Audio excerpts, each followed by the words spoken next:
귀한 성탄절입니다. 성탄절이 되면 주변에서 많은 선물을 기대하는 사람들도 있고 또 여행을 가고 싶어하는 사람들, 어디 친구들과 파티를 하고 싶어하는 사람들도 참 많이 있는 것 같습니다. 그러나 우리가 잊지 말아야 하는 것은 그렇게 가족들과 함께 또 가까운 사람들과 함께 사랑을 나누고 즐거운 시간을 보내는 것도 뜻깊겠지만 무엇보다 이 날이 예수님과 사람들이 처음 만난 날이라는 것을 잊지 않았으면 좋겠습니다. 우리를 위하여 죽으시기 위해 자신의 모든 영광을 포기하시고 우리 가운데 오신 예수님을 생각하며 그 사랑으로 오늘 하루를 살아내시고 또 그 사랑으로 사랑이 닿지 못한 사람들을 한 번 더 생각해보는 기도하는 귀한 성탄절이 되기를 축복합니다. 자, 여러분이 예수님을 처음 만나셨을 때를 기억하십니까? 예수님을 처음 만났을 때 각자 다른 과정을 통해서 예수님을 만났을 것입니다. 어떤 분들은 어렸을 때부터 교회 다니다가 중고등부 수련회 때 밤에 뜨겁게 기도하다가 주님을 영접하고 눈물을 뿌리면서 내가 예수를 믿겠다고 고백한 사람도 있을 것이고 또 말씀을 읽다가 어떤 말씀에 감동해서 내가 예수 그리스도 앞에 내 삶을 드려야 되겠다 결단을 하는 사람도 있겠죠. 또 어떤 분들은 다른 성도들의 모습을 통해서 혹은 뜻하지 않은 사건과 사고를 통해서 주님 앞에 더 매달리게 되고 주님을 만나게 되는 경우도 있습니다. 각자 다른 과정을 겪고 왔겠죠. 저의 경우를 말씀을 드리자면 저도 보통 이제 여러분이 겪은 과정과 같이 수련회라든지 여러 집회를 통해서 주님을 만나기도 했지만 제 인생에 있어서 정말 강렬하게 주님을 경험했던 적이 2번 있었습니다. 한 번은 고등학교 때 저는 기숙사 생활을 했었는데 기숙사에서 잠이 들려고 할 때 침대에서 누워서 잠깐 기도하는 그 순간에 아주 강력하게 주님을 경험했습니다.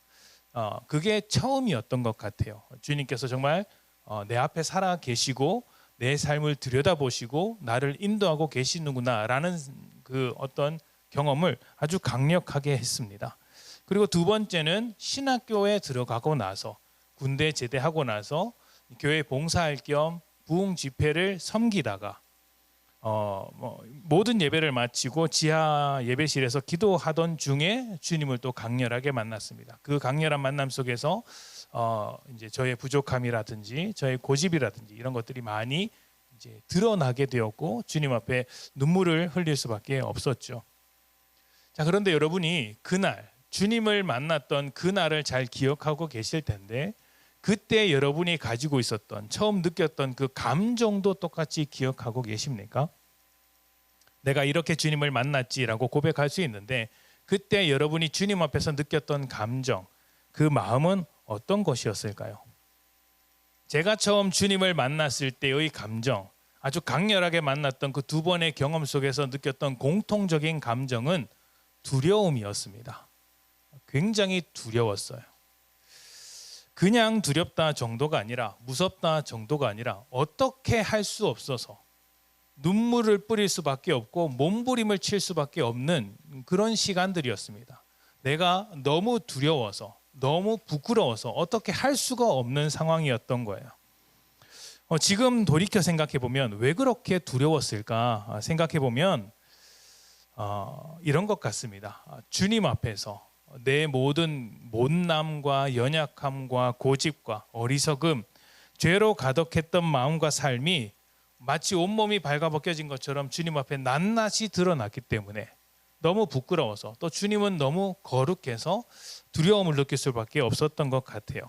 그래서 이 죄로 가득한 내 모습을 가지고 주님 앞에 서니 주님의 용서가 없이는 살아갈 수가 없겠구나.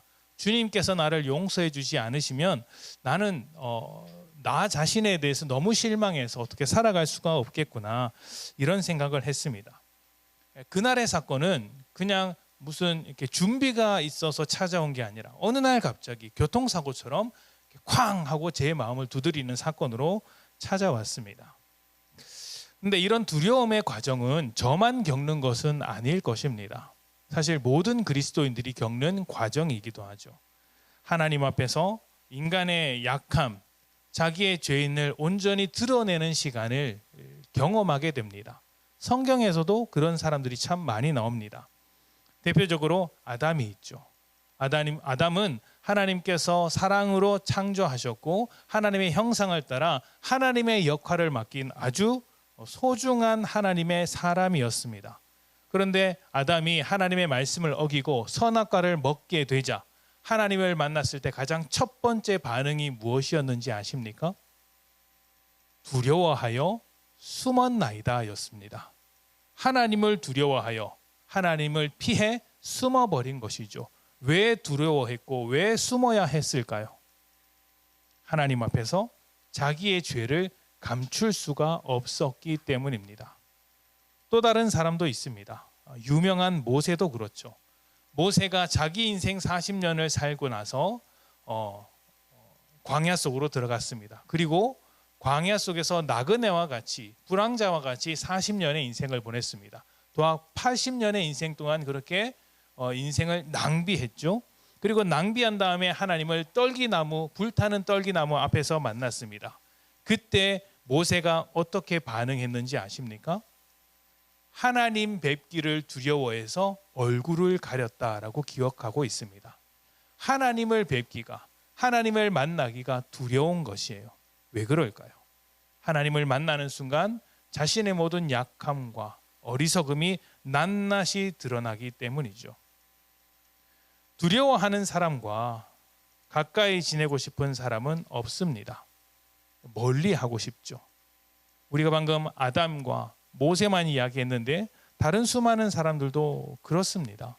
이사야 선지자도 성전에서 하나님을 만났을 때 내가 죽을까 망하게 되었다라고 두려운 마음으로 고백했던 것을 기억하게 됩니다. 멀어질 수밖에 없죠. 부모 자식 간에도 그렇지 않습니까? 자녀들이 부모를 사랑하는 것이 아니라 두려워하게 되면 그 관계가 소원해지고 멀어지게 됩니다. 어떤 관계든 그렇죠. 두려워하는 사람과 가깝게 지내고 싶은 사람은 없을 것입니다.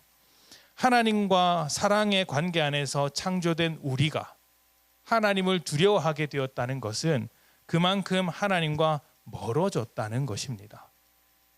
거룩하신 하나님과 죄인 된 우리의 좁힐 수 없는 거리가, 그 먼 거리가 두려움을 통해서 확인되는 것이죠. 오늘 말씀에 등장하는 목자들도 그렇습니다. 똑같이 두려움을 느낍니다. 말씀을 봅시다. 누가복음 2장 8절부터 9절입니다. 우리 함께 읽어보겠습니다. 시작. 그 지역의 목자들이 밤에 밖에서 자기 양떼를 지키더니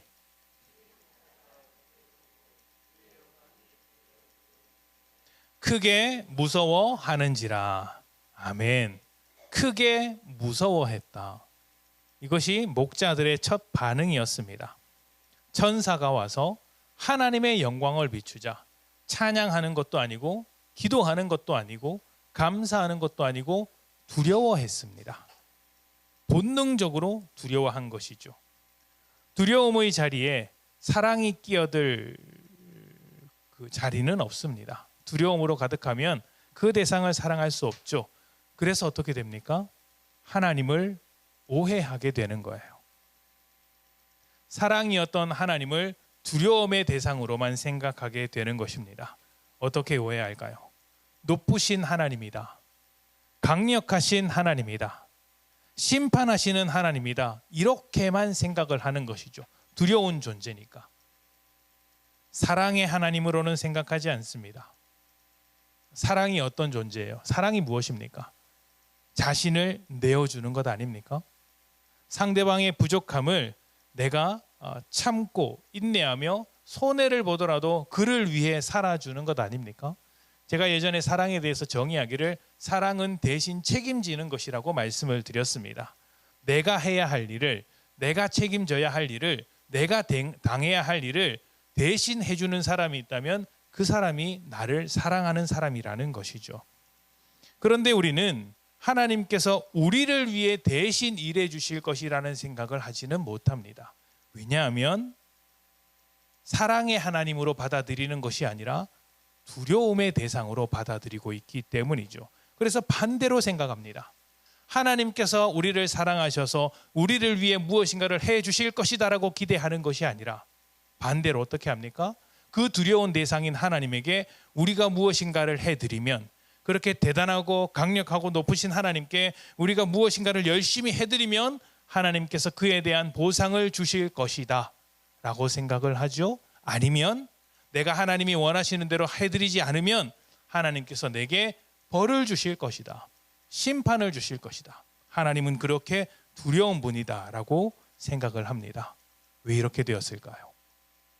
죄가 하나님을 두려워하게 만들었고 그 두려움이 하나님과의 거리를 멀리하게 만들었으며 멀어진 관계가 점점 더 오해를 쌓아갔던 것입니다. 자, 누가복음 2장 10절부터 11절 말씀을 읽어봅시다. 함께 읽습니다. 자, 시작. 천사가 이르되 무서워하지 말라. 보라, 내가 온 백성에게 미칠 큰 기쁨의 좋은 소식을 너희에게 전하노라. 오늘 다윗의 동네에 너희를 위하여 구주가 나셨으니 곧 그리스도 주시니라. 아멘. 주님께서 어떻게 오셨습니까? 너희를 위하여 오셨습니다. 우리를 위하여 오신 거예요. 두려움의 대상으로서 우리가 하나님을 위하여 일한 것이 아니라 사랑의 관계를 이어가기 위해서 하나님께서 먼저 우리를 위하여 찾아오신 것입니다. 죄인된 우리가 두려움으로 하나님과의 사랑을 더 이상 만들어내지 못할 때 하나님께서 먼저 우리를 위해 일하시기 위하여 이 땅 가운데 오셨습니다. 두려움을 걷어내고 새로운 관계를 만들기 위해 사랑을 가지고 오신 것이죠.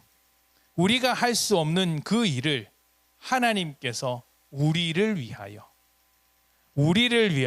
대신 일하시기 위해 오셨습니다. 그래서 우리가 할 수 있는 일은 무엇입니까? 없죠. 해야 할 일도 없습니다. 다만 우리에게 오신 그 주님, 그 복음을 듣고 믿는 것, 그리고 그 사랑의 관계를 살아내는 것입니다. 주님께서 오신 그 은혜를 누리고 그 사랑 안에서 살아가는 것만 남습니다. 그래서 이 소식이 우리에게 너무나도 기쁨을 안겨주는 좋은 소식이 되는 것이에요. 주님께서 내게 사랑을 먼저 베풀어 주셨으니 내가 그 사랑을 안고 살아가겠다. 얼마나 놀랍고 복된 소식입니까? 우리가 사랑받을 자격이 없음에도 불구하고 우리를 위하여 그 사랑의 자격을 주셨다라는 것이죠. 이것이 두려움을 넘어서는 사랑인 것입니다. 요한일서 4장 16절부터 19절입니다. 요한일서 4장 16절부터 19절 우리 함께 읽어보겠습니다. 시작. 하나님이 우리를 사랑하시는 사랑을 우리가 알고 믿었노니 하나님은 사랑이시라. 사랑 안에 거하는 자는 하나님 안에 거하고 하나님도 그의 안에 거하시느니라.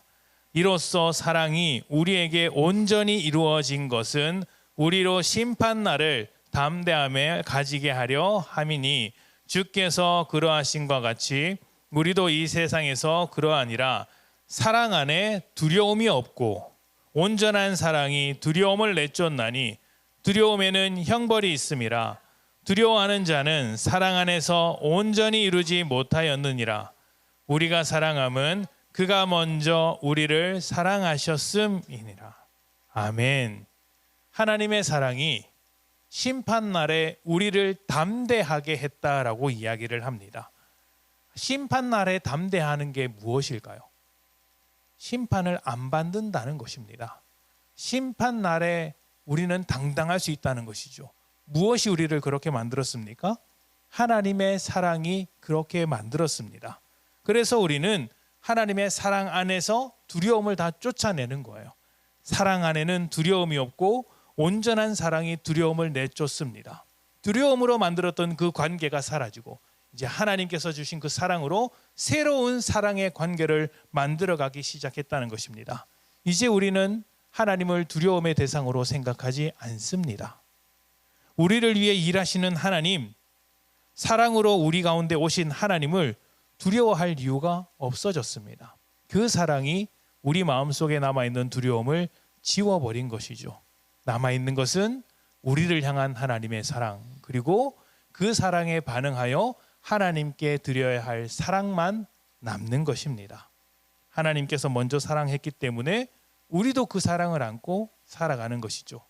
그래서 요한 1서 4장 마지막에 이렇게 이야기를 합니다. 21절입니다. 우리 함께 읽어봅시다. 시작. 우리가 이 계명을 주께 받았나니 하나님을 사랑하는 자는 또한 그 형제를 사랑할지니라. 아멘.